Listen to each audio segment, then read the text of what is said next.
आज मैं आपको बहुत ही ज्यादा खस्ता और स्वादिष्ट जोधपुर की प्रसिद्ध प्याज की कचौड़ी बनाना बताती हूँ। कैसे बनाई जाती है। ये खाने में बहुत ज्यादा टेस्टी लगती है और सभी को बहुत ज्यादा पसंद भी आती है। चलिए बनाना शुरू करते हैं। कचौड़ी बनाने के लिए ये मैंने 2 कप मैदा लिए है, 4 मीडियम साइज की प्याज छोटे पीस में काट लिया है। चलिए बनाना शुरू करते हैं। अब हम कचौड़ियों का डो बना लेते हैं। इसके लिए मैंने ये मिक्सिंग बाउल लिया है। अब मैं इसके अंदर मैदा डाल देती हूँ, आधी छोटी चम्मच नमक, आधी छोटी चम्मच अजवाइन। अजवाइन को मैं हाथ से क्रश करके डालूंगी जिससे कि खुशबू अच्छी आएगी। 1/4 कप ऑयल। अब मैं सभी चीजों को हाथ से अच्छे से मिक्स कर देती हूँ। सभी चीजों को हाथ से अच्छे से मिक्स करना है। बैटर जितनी अच्छे से मिक्स होगा कचौड़ियाँ उतनी ही ज्यादा खस्ता बनके तैयार होंगी। मैंने सभी चीजों को अच्छे से मिक्स कर लिया है। अब मैं इसके अंदर मौन चेक कर लेती हूँ सही है कि नहीं। देखिए मैं मुट्ठी बांध रही हूँ तो बंध रही है, इसका मतलब मौन सही है। ये मैंने 1 कप पानी लिया है। इसके अंदर थोड़ा थोड़ा पानी डाल करके मैं डो बनाऊंगी। हमें कचौड़ियों का डो ना ही ज्यादा सॉफ्ट करना है ना ही ज्यादा हार्ड। जैसे हम चपातियों का डो बनाते हैं उससे थोड़ा सा हार्ड बनाना है। पानी थोड़ा थोड़ा करके ही डालें जिससे कि ज्यादा ना हो जाए। ये मैंने डो बना लिया है। हमें इसी टाइप का डो चाहिए, ना ही ज्यादा सख्त ना ही ज्यादा लूज। अब मैं इस डो को थोड़ा सा चिकना कर लेती हूँ। इसके लिए मैं हाथ में थोड़ा सा ऑयल ले लेती हूँ और डो को चिकना कर लेती हूँ। मैंने डो को चिकना कर लिया है। अब मैं इस डो को 20 मिनट के लिए सेट होने के लिए रख देती हूँ। अब मैं इसे ढक देती हूँ। जब तक डो सेट हो रहा है हम कचौड़ियों की स्टफिंग बना लेते हैं। कचौड़ियों का मसाला बनाने के लिए ये मैंने गैस पे पैन रख दिया है। अब मैं इसके अंदर 2 टेबल स्पून ऑयल डाल देती हूँ। ऑयल को गर्म होने देती हूँ। ऑयल गर्म हो गया है। अब मैं इसके अंदर 2 चुटकी हींग डाल देती हूँ, 1 छोटी चम्मच जीरा।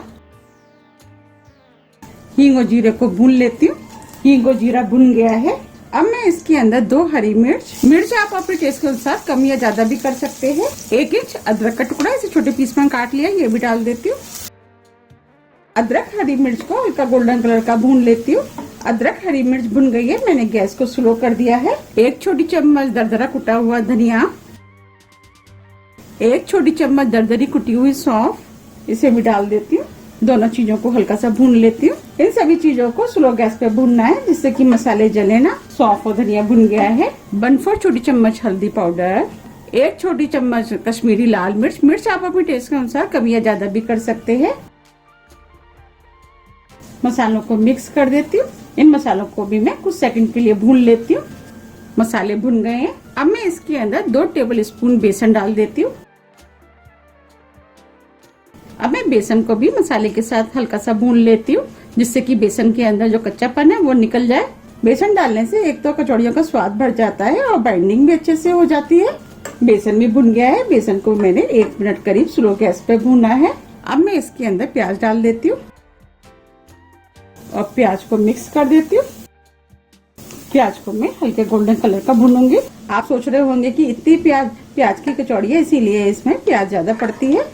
जब ये प्याज भुन करके थोड़ी सॉफ्ट हो जाएगी तब आपको ज्यादा प्याज नहीं लगेगी, क्योंकि अभी कच्ची है इसीलिए आपको थोड़ी ज्यादा लग रही है। अब मैं इसके अंदर नमक डाल देती हूँ, नमक टेस्ट के अनुसार, क्योंकि हमने डो में भी नमक डाला है, उसको ध्यान में रखते हुए आप नमक का यूज करें। 1 छोटी चम्मच अमचूर जिसे खटाई भी बोलते हैं।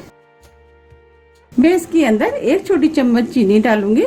इसे कचौड़ी में जो मीठा स्वाद आता है उससे कचौड़ी खाने में और भी ज्यादा टेस्टी लगती है।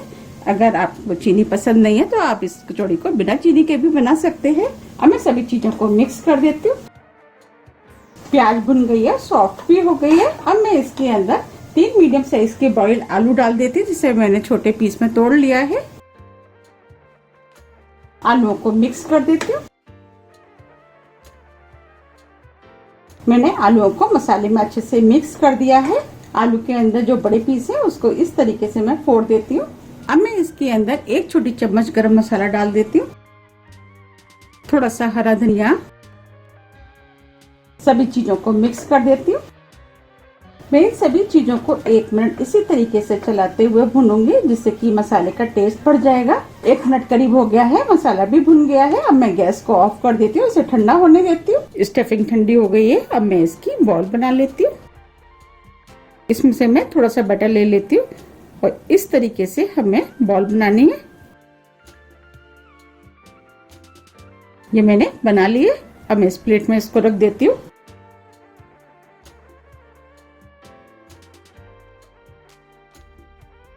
इस तरीके से मैं सभी बॉल बना के रख लेती हूँ। मैंने स्टफिंग की बॉल बना ली है। अब ये स्टफिंग बची है, आप चाहे तो इसके पराठे बना के भी यूज कर सकते हैं। अब मैं आपको पास से दिखा देती हूँ। मैंने ये बॉल बना के तैयार कर ली है। इस तरीके से बॉल बनाने से हमें कचौड़ियों में स्टफिंग भरने में आसानी रहती है। अब ये डो भी सेट हो गया है।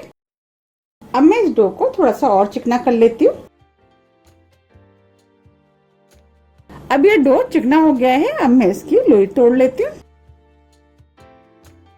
लोइयां आप अपने हिसाब से तोड़ लें कि कचौड़ी आपको कितनी बड़ी छोटी बनानी है, उस हिसाब से आप लोइयां तोड़ लें। मैं मीडियम साइज की बनाऊंगी तो मैं मीडियम साइज की लोई तोड़ लेती हूँ।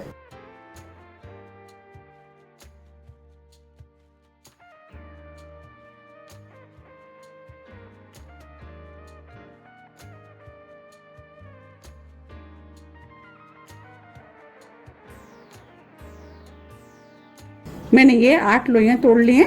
अब मैं इसमें से एक लोई ले लेती हूँ और इसको चिकना कर लेती हूँ।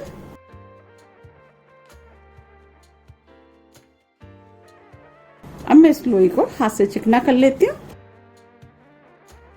हमें इस तरीके से लोइयों को चिकना करना है। मैं इस तरीके से सभी लोइयां बना के तैयार कर लेती हूँ। मैंने सभी लोइयां बना ली हैं। चलिए कचौड़ी बनाना शुरू करते हैं। ये मैंने चकला लिया है, इसमें मैं थोड़ा सा ऑयल लगा देती हूँ, थोड़ा सा बेलन में, जिससे कि डो चिपकेगा नहीं।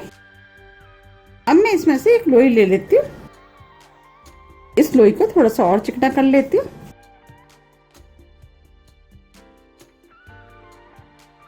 अब मैं इस लोई को थोड़ा सा बेल लेती हूँ। इस लोई को हमें थोड़ा सा बेलना है। ये मैंने बेल लिए। अब मैं इसके अंदर से एक बॉल ले लेती हूँ और इससे इस तरीके से अंदर दबाते हुए इस वाले पोर्शन को हमें इस तरीके से फोल्ड करना है। स्टफिंग को हाथ से नीचे की साइड दबाते रहेंगे और इस तरीके से इसको फोल्ड करते जाएंगे।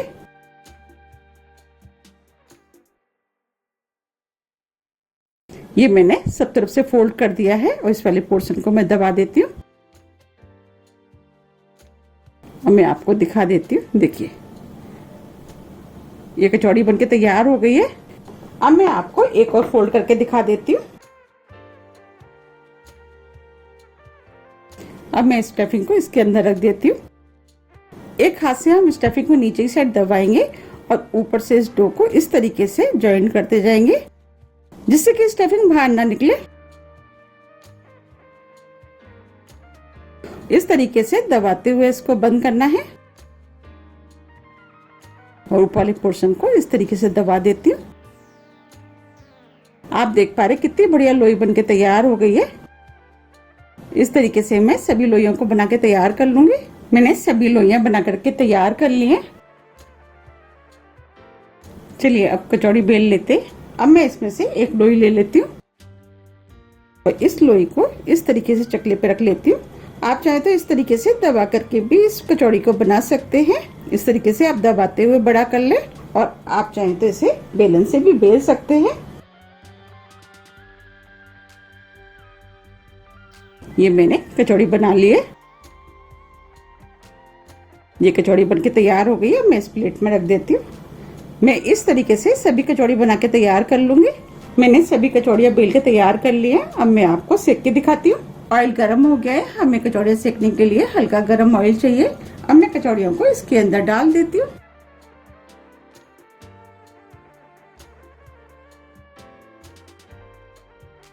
मैंने 3 कचौड़ियों को इसके अंदर डाला है। अब मैं कचौड़ियों को सिकने देती हूँ। जैसे जैसे कचौड़ी सिकती जाएगी ऑयल के ऊपर आती जाएगी।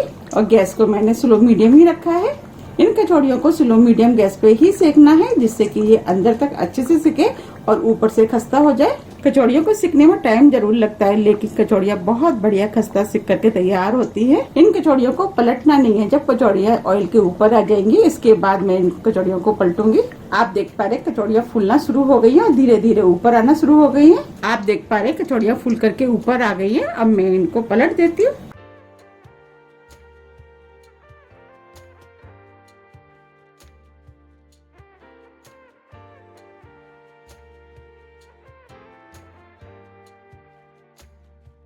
अब मैं कचौड़ियों को दूसरी तरफ से भी सिकने देती हूँ। गैस को मैंने स्लो मीडियम ही रखा है। ये कचौड़ियाँ दोनों तरफ से सिक गई हैं। अब मैं इनको निकाल लेती हूँ। हमें इसी टाइप की सिकी हुई कचौड़ियाँ चाहिए।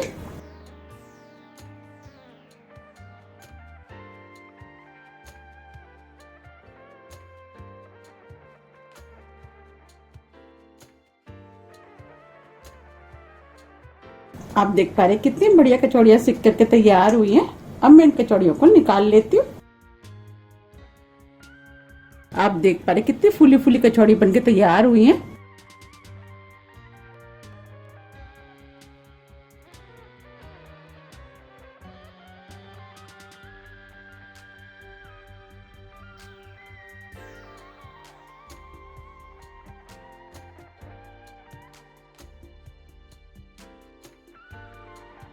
अब मैं इस तरीके से सभी कचौड़ियों को सेक के तैयार कर लेती हूँ। आप देख पा रहे कितनी अच्छी प्याज की खस्ता कचौड़ी बनके तैयार हुई है। आप इन कचौड़ियों को हरी चटनी, दही, आलू की सब्जी, आप किसी के साथ भी खा सकते।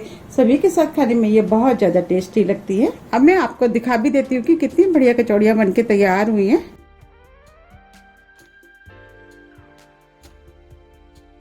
अब मैं आपको तोड़ के भी दिखा देती हूँ कितनी खस्ता बनी है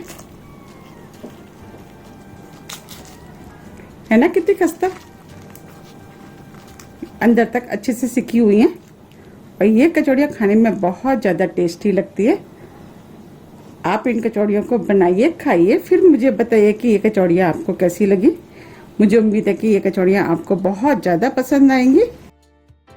अगर आपको मेरी रेसिपी पसंद आती है तो आप ज़्यादा से ज़्यादा फ्रेंड और फैमिली के साथ शेयर कीजिए। रेसिपी को लाइक कीजिए, चैनल को सब्सक्राइब कीजिए।